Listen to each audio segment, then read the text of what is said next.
Made with Spoken. Celestial Convergence Dragons of Vacari No. 3 by T.A. McEvoy. Digital narration, performed by multiple digital voices.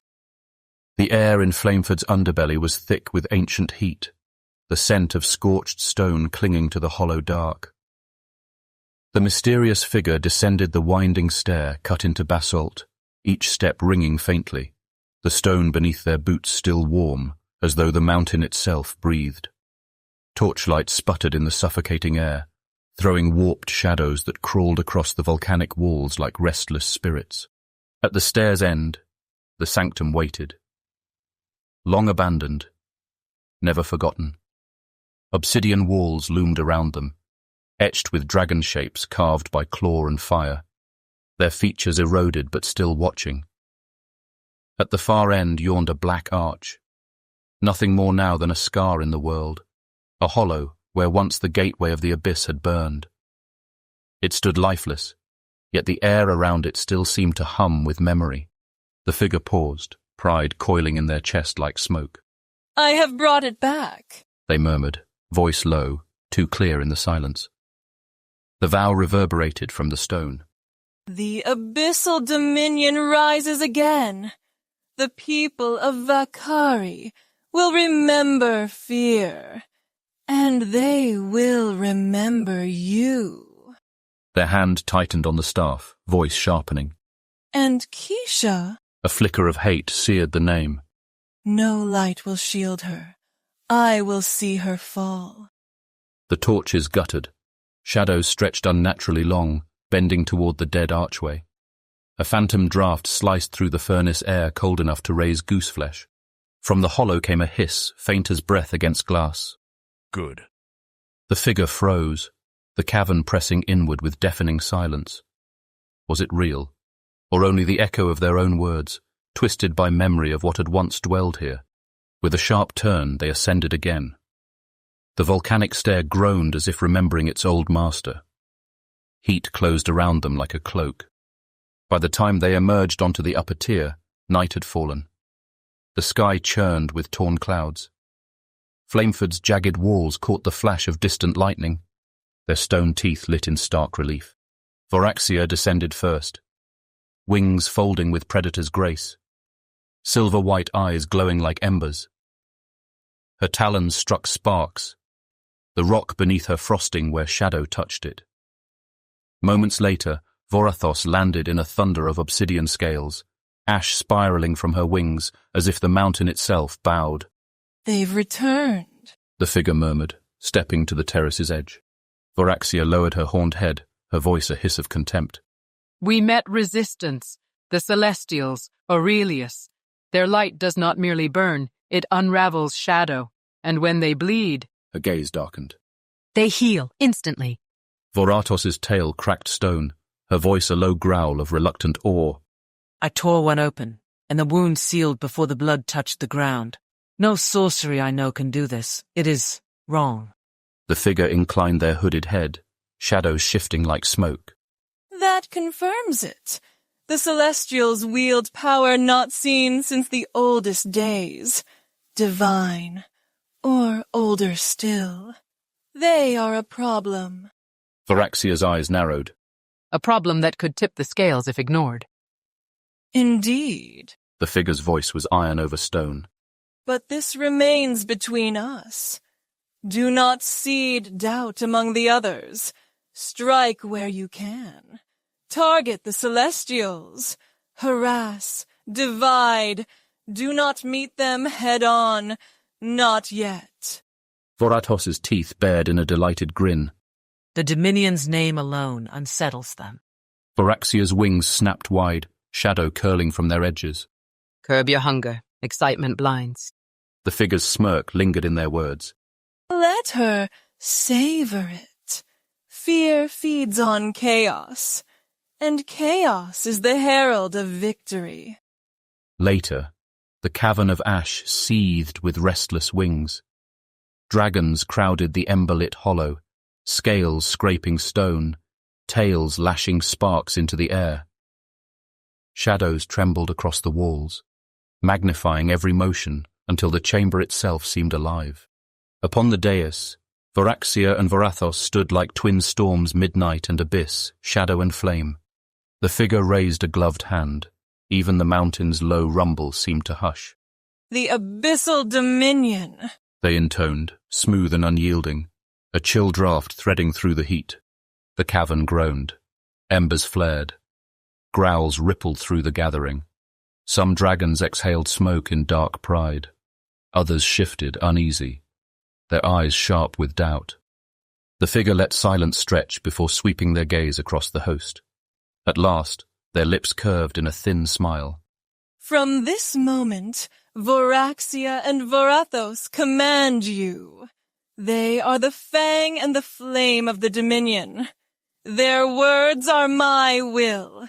Defy them, and you defy me. A ripple of unease spread through the host. Wings unfurled, claws scraped basalt. Zilron's crimson gaze burned from the shadows, his voice a growl like stone splitting. That name died with them. Only those of us who bled remember it. So tell me, how do you know it? The figure's smile was cold as steel. It does not matter how, only that I do, and Varus would be pleased. Glaceria's eyes gleamed like frozen steel. Frost crept over her talons, hissing in the furnace heat. You wield a dangerous name, she murmured. Dangerous. The figure agreed, shadows curling at their fingertips. But true. The Dominion rises. Those who cling to doubt will be left behind. Their voice fell to a blade's edge. Know this. It was by my will that Varaxia and Varathos struck Keisha down. Should she live, she remains our target. Her death is overdue for the price of Varus's fall. The words hung in the sulphur-thick air like ash. Glaceria's smile sharpened, her fangs catching the molten glow. I froze her once, fragile, brittle. She shattered sweetly in my claws. This time, I'll finish it. Frost spidered outward, steam hissing as it struck molten seams. Zilron's talons dug deep into basalt, sparks leaping from the pressure. His crimson eyes narrowed, fury banked but not quenched. Then let her be yours. But remember, the First Dominion drowned in fire and blood. Names alone do not win wars, and shadows always lie. Nocturna and Zalzarath lingered in silence, their watchful eyes giving nothing away. The figure lifted a hand. Shadows writhed upward, blotting out the ember glow. Go! Spread fear! Break their unity! The Dominion rises! The cavern erupted in thunder. Dragons launched skyward, wings beating storms into the night, their roars shaking the stone. Ash spiraled upward in their wake, carrying hunger, pride, and the first whispers of doubt into the dark. When silence returned, the sanctum lay empty once more, save for molten rivers hissing through the rock and the lingering echo of a name reborn. Yet not all eyes had turned away. High in the shadows, Zilron lingered, crimson gaze fixed not on the sisters' triumph, but on the one who had elevated them. For the briefest moment, he thought he saw the faintest curve of approval beneath the hood. Not the cold mask of command, but a trace of satisfaction. His claws bit deeper into the basalt, fissures glowing with restrained fury. Never for us, he thought, embers flaring in his throat. Never for me. We were bound, leashed, denied. But these two? They are granted freedom. Indulgence. Suspicion coiled tight within him, molten and corrosive. Perhaps the Dominion truly had risen anew, or maybe it was only a shadow draped in old names, granting its chosen pets more leash than the rest. Zilron's growl rumbled low, swallowed by the cavern's silence. Play your game, sisters. One day I'll see who truly holds the leash. The crimson light in his eyes narrowed to slits as the last trace of the figure's presence dissolved into darkness. The morning sun blazed across the crystal towers of Lyra'el, scattering rainbows through their facets and painting the white stone streets in shifting color. A cool breath of river air threaded through the walkways, carrying the faint chime of bells and the fragrance of flowering gardens. Ong's boots struck hard against the polished stone as he strode through the city, dread pulsing with every beat of his heart. The beauty of the gleaming spires only deepened his ache, each corridor a reminder of the one he had not yet found. He was searching for her. Rounding the curve of the eastern courtyard, he nearly collided with two familiar figures. Ong! Valion exclaimed, a crooked grin tugging at his lips despite the near collision. His fingertips were smudged with ink, evidence of another sleepless night hunched over scrolls and salves. At his side, Caelorn inclined his head, chestnut hair catching the light like strands of woven moonlight. I've been looking everywhere, Ong said, his voice taut with urgency. Caelorn's calm gaze softened. We thought you might. Come, we'll take you to her. She is resting. They moved swiftly through the crystalline walkways, the sun scattering prisms across their path. Valion shifted the bundle of parchments under his arm, then glanced sideways at Ong. So, this abyssal dominion everyone's whispering about, who were they? I've never even heard the name, but now every dragon and elf looks like they've seen a ghost. Ong's jaw clenched, his stride unbroken. A few years ago, they nearly destroyed everything. Forests burned to ash, cities crumbled into ruin. Varus and Phoenix Shadowwalker led them in a coalition of shadow and madness. They tried to sacrifice Keisha to the abyss itself. His voice dropped, rough with memory. It took the noble dragons, the sea god, and a miracle to stop them. I still see the fire on the horizon when I close my eyes. Caelorn's glade fire gaze darkened, the calm around him broken by unease. And now it returns. Not with the same faces, Ong said, sharper now. Phoenix and Varus are dead. I saw to one myself, but the name survives. Whoever dares claim it knows exactly what it means to those of us who lived through its shadow. They turned into a quieter wing of the sanctuary, where moon blossoms spilled their fragrance into the cool air. Water whispered through carved channels in the walls, the sound gentle against the taut silence between them. Ahead, a chamber door stood slightly ajar, pale light spilling across the polished floor. She is inside, Caelorn said quietly. Valion shifted the bundle of scrolls onto the bench outside the chamber, where vials and dried herbs already lay scattered. We'll get back to work, he murmured. These salves don't brew themselves. Don't blame me if she wakes smelling like roasted mint. The faintest smile cracked through Ong's sternness. He gave a sharp nod of thanks, then pressed his palm to the door. It yielded at his touch, closing softly behind him, as silence folded over the corridor once more. The chamber glowed with gentle radiance, light filtering through sheer lavender curtains that stirred in the breeze. The air was cool and fragrant, moon blossoms drifting their sweetness upward from the garden below, threaded with the sharper bite of brewing salves. At the center lay Keisha upon a bed carved from living crystal, its facets humming with quiet, restorative magic.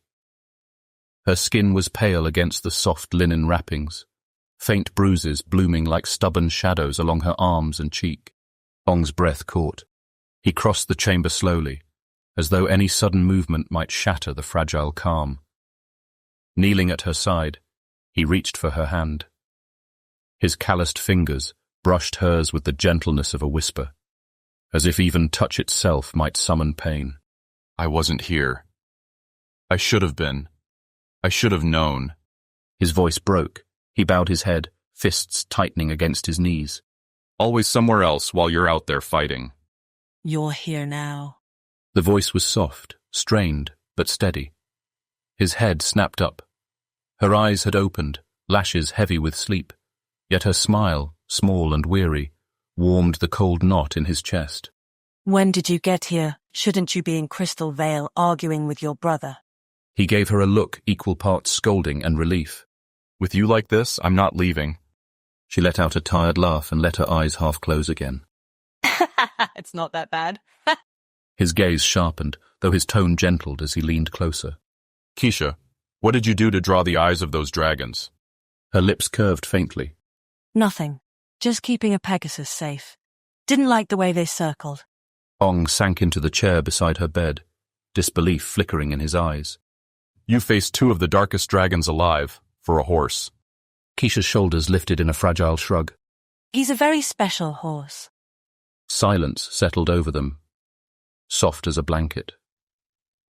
Beyond the lattice windows, birdsong carried on the morning air, twining with the steady murmur of Lyra'el's streets. Ong never let go of her hand, and she never once tried to pull away. Keisha studied him closely. Though Ong sat at her side with quiet care, tension coiled through every line of him. The hard set of his jaw, the relentless rhythm of his thumb brushing over her hand, as if trying to soothe himself as much as her. A memory haunted his eyes. Her body limp in that frozen cell long ago, skin turned blue with frost, breath fading. The knot in his chest only drew tighter. You're not telling me everything. Her fingers tightened weakly around his, her gaze steady, unyielding. He froze. For a heartbeat, the curtains only whispered in the breeze, secrets rustling in the silence. At last he exhaled, rough with reluctance. You always did know when I was holding back. Then tell me. Ong leaned forward, elbows braced to his knees, eyes fixed on the floor as though it might lend him courage. There was a skirmish beyond Lyra'el. Radiantus and Aurelius led the defense platinum and celestial dragons, driving back a host of shadow and abyssal kin. Keisha's brow furrowed. More of them? Yes. His voice was taut, edged with something darker. But that wasn't the worst. Varaxia spoke a name we thought buried forever. He lifted his head, gaze locking with hers, haunted and unflinching. She said the abyssal dominion has returned.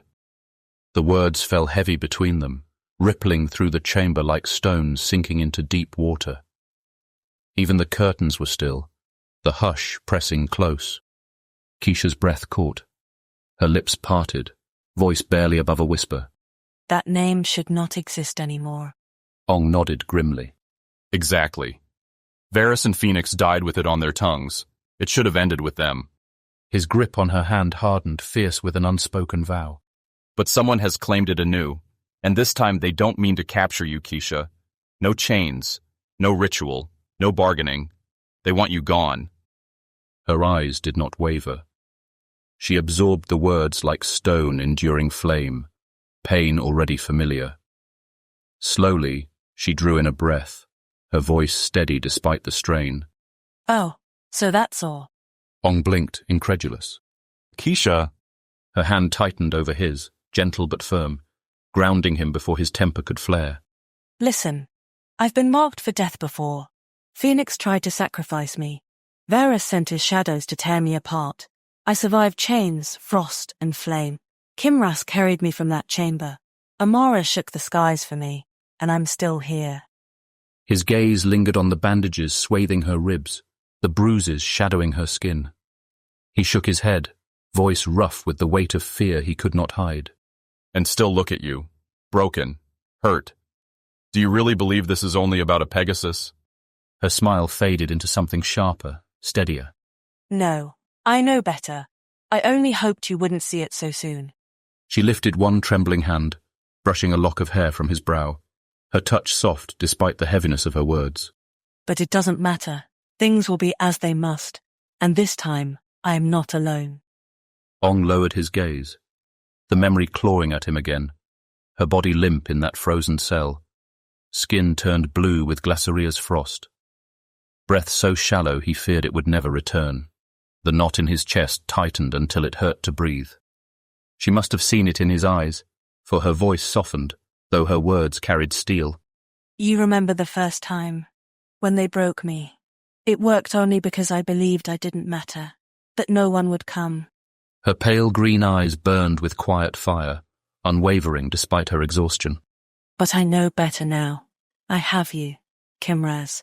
My father, half the realm. I'm not that girl in the freezing cell anymore, On. A reluctant smile tugged at his lips, trembling at the edges. That's true.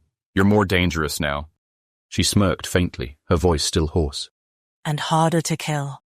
He leaned closer, pressing his lips to her forehead with aching tenderness, his vow spilling raw into the hush between them. They may come again, but they'll find me there with you. I will not let them take you, not now, not ever. She rested her head against his shoulder, her breath mingling with his. For a fleeting moment, the world grew still. No shadows. No whispers of the Dominion.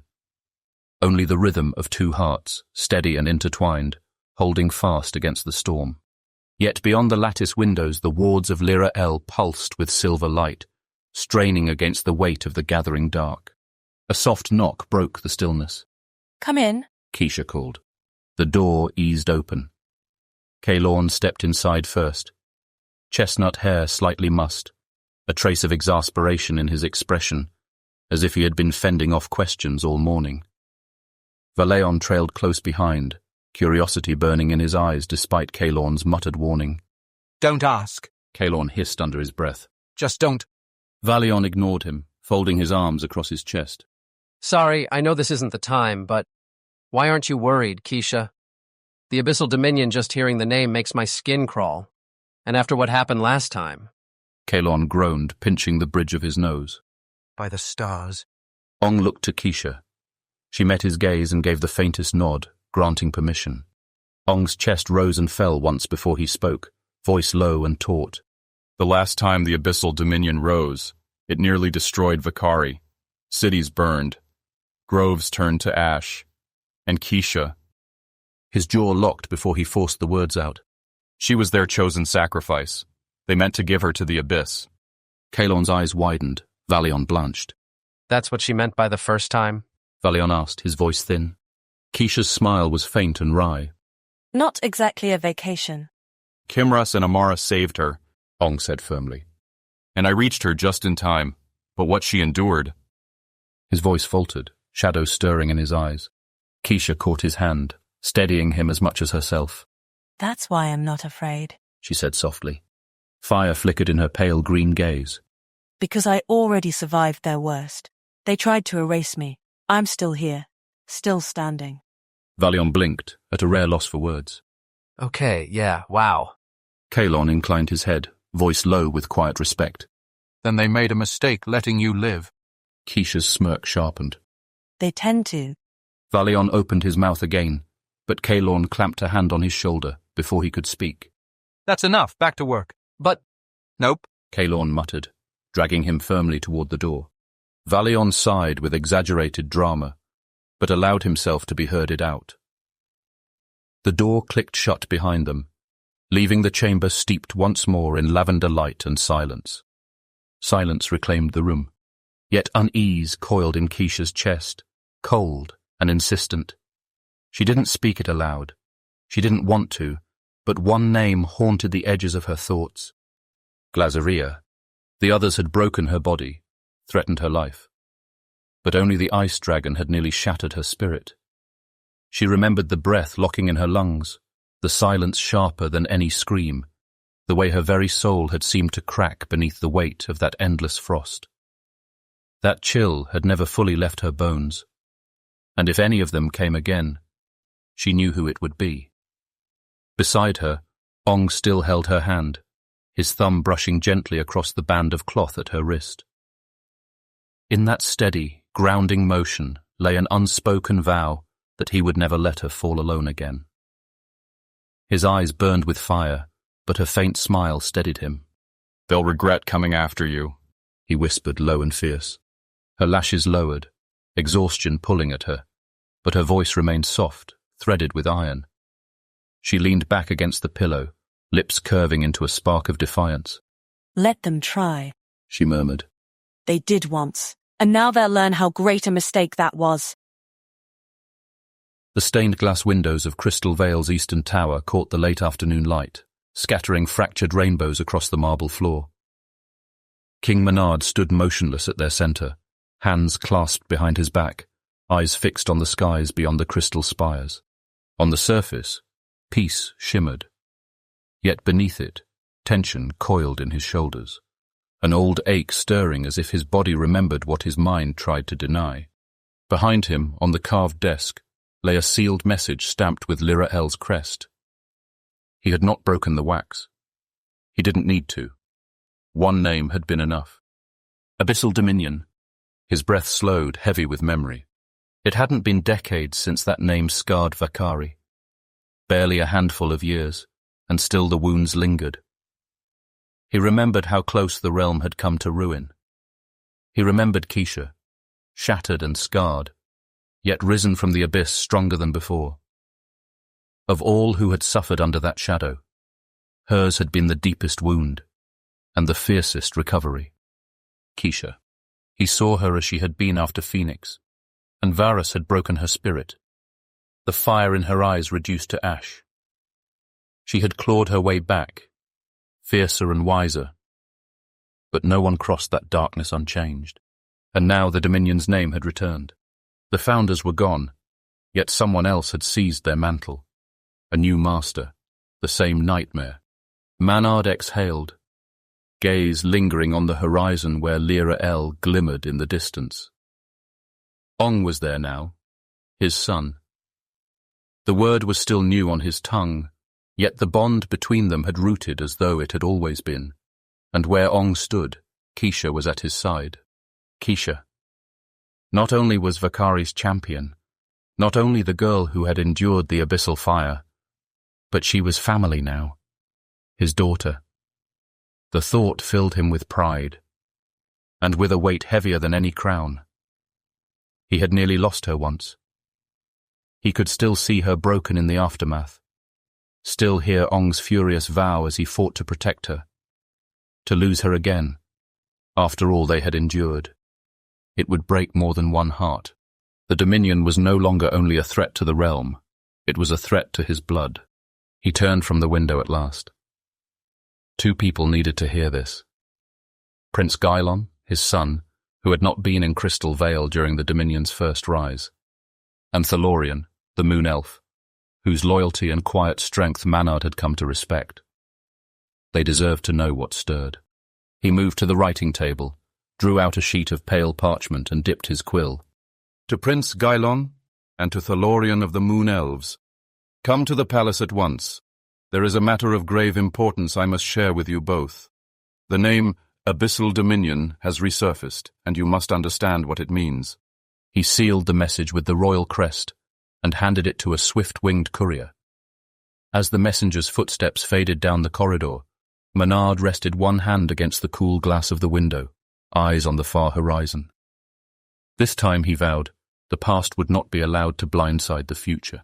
The sound of boots on polished stone echoed through the upper halls of Crystal Vale's palace. A pair of elven guards swung open the great doors as Prince Gylon and Thalorian stepped inside, both silent, both carrying an edge of alertness that needed no words. King Maynard awaited them just beyond the threshold. The lines around his eyes were deeper than usual, carved by a concern he no longer bothered to hide. Gylon's brow knit. Father, what's happened? Walk with me, Maynard said, his voice clipped. There is a chamber we will use. He turned at once, leading them down the gilded corridor. High-arched windows spilled fractured light across statues of kings long gone, their marble faces watching in solemn silence. The three moved in measured step, their hush heavier than the echo of their boots. Gylon glanced at Thalorian, but the moon elf's face revealed nothing. Only the taut set of his stride betrayed the tension he carried. They entered the private council chamber. The doors closed behind them with a muted thud. No guards, no courtiers, only the three of them, and the weight of what had brought them there. Maynard turned, hands clasped behind his back. His gaze lingered on the carved table at the chamber's heart, as though the words he carried were stone too heavy to lift. At last, he spoke. Tell me, have either of you heard the name Abyssal Dominion spoken of late? Thalorian inclined his head. Whispers? He admitted. I was uncertain of their meaning, but Verdantia, she knew. When the words were spoken, her eyes changed. I had not thought to see fear in her. Maynard gave a slow, grim nod. Gylon shifted where he stood, unease threading his voice. I've heard it too. Some of the older citizens fall silent when it's mentioned, as if it drags up memories best left buried. He hesitated, then added quietly. Aurelia grew, unsettled when she heard it. But it's only a name, isn't it? Dark, yes, but nothing more now. Maynard's hands pressed flat against the carved table, shoulders squaring as his voice cut through the chamber like tempered steel. No, Gylon, it was never just a name. The air seemed to thicken with his words. His gaze moved between them, heavy with memory.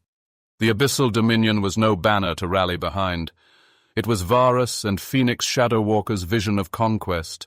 They nearly unmade Vacari beneath its shadow. Forests burned, cities fell. Magic itself was twisted into weapons. The scars of that time remain, whether we speak of them or not. Silence followed, deep and unbroken. Gylon's breath caught.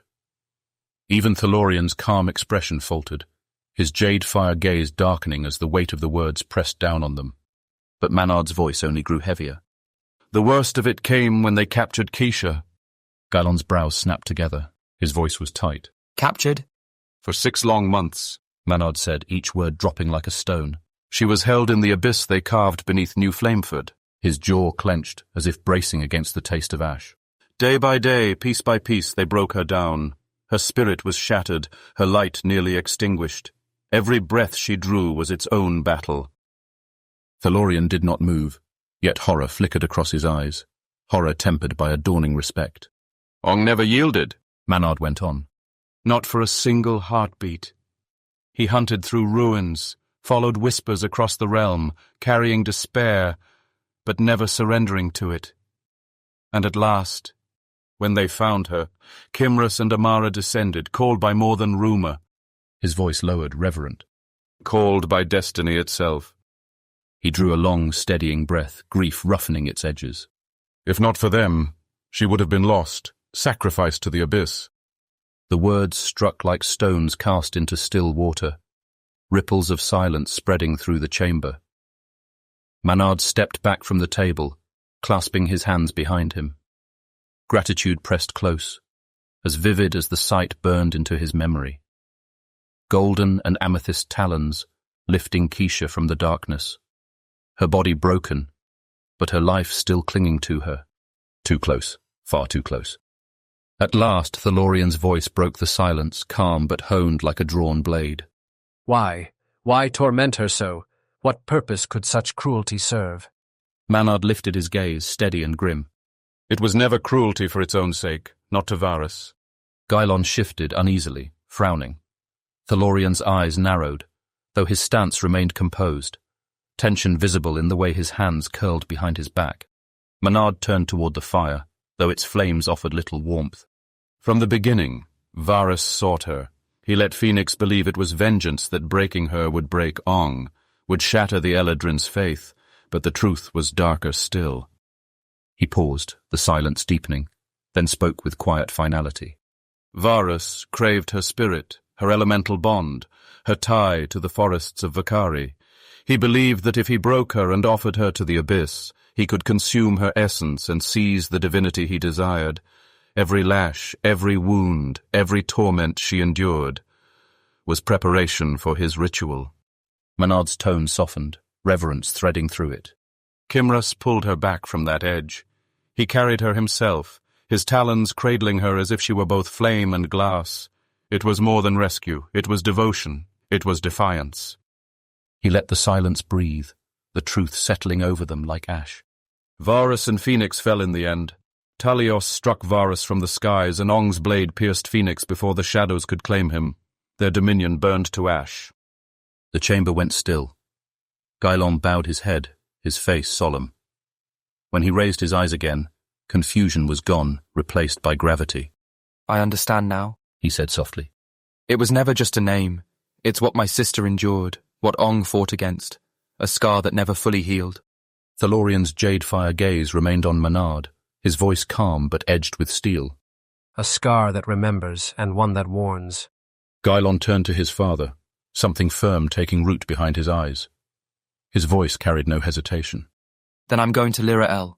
Ong is my brother, my stepbrother, yes, but more than that, he's family. A flicker of pride stirred in him, mingled with quiet astonishment. The words felt right, like truth long known but only now spoken. For the first time, he sensed the fragile beginnings of a sense of belonging. I won't let him face this alone. Manard's sternness eased, pride breaking through the worry etched into his features. Thalorian's hand rested lightly on the hilt of his blade. He inclined his head. Then I ride as well. If the rumors are true, shadows stirring, abyssal dragons waking, Vacari will need more than courage. It will need unity. Silence passed between the three of them, not empty but full, weighted with understanding. At last Menard gave a small, tired smile. Then go, with my blessing. May your blades stay sharp, and your dragons swifter still. Gylon stepped forward, gripping his father's forearm. We'll bring back word, and if it comes to battle... You will not be alone, Menard finished, his voice firm. Without another word, Gylon and Thalorian turned and strode from the chamber, their footsteps ringing with new resolve. Outside, the dragons were already restless. A low hum rippled through the courtyard wings, twitching, tails lashing as if instinct itself warned of what was coming. Even the banners tugged hard against their poles, caught in a shifting wind heavy with fate. Aurelia waited for Gylon, crystalline wings scattering prisms across the marble, each feathered plate gleaming like shards of living glass. Verdantia lowered her great emerald head for Thalorian, eyes deep as ancient groves, her breath carrying the scent of green earth even here in Crystal Vale. Gylon buckled the last clasp of his armor with steady hands. Beside him, Thalorian checked his blade and lifted his gaze toward the horizon, jade fire eyes hard as moonlit steel. The two shared a final nod, an unspoken unity forged in shared purpose. They mounted in unison. With a thunder of wings and a rush of wind, Aurelia and Verdantia surged skyward, their riders lifted into the radiant air. The courtyard trembled beneath their ascent as Crystal Vale looked on, watching two figures blaze eastward toward Lyra'el, where shadows gathered, and where not only Keisha, but all who loved her, would soon be tested against the darkness once more. Professional audiobooks in a click. Spoken.